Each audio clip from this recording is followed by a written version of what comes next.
আমি বলতে চাই যে এলাকাটা করলাম এটা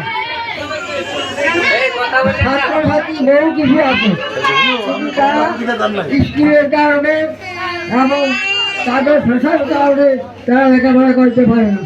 এখন যদি সরকারভাবে আপনারা যদি সহায়তা করতেন তাহলে শিক্ষা ভালো চলতো, এলাকারও খুব ভালো চলতো। কারণ শিক্ষা ছাড়া কোনো কাজ নাই, মূর্খের কোনো দাম নেই।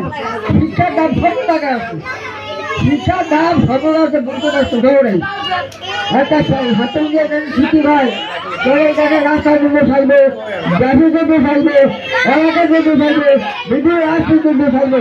আর যদি দুর্ভিক্ষ হয় তা কিছুই সে রাখবে না। তারা আমরা যদি একটা জায়গা দিয়ে দিতে বা সেটা হাতে হাতের দিকে একটু সহযোগিতা করতে বা ক্রীড়া চালিয়ে রেখে সরকারিভাবে আমাদের শুরু এই গাছের জন্য আমার ছাত্রছাত্রী আমি আর বেশি কিছু করি না। আর সারা বেড়াতে এই বই দেওয়া করতে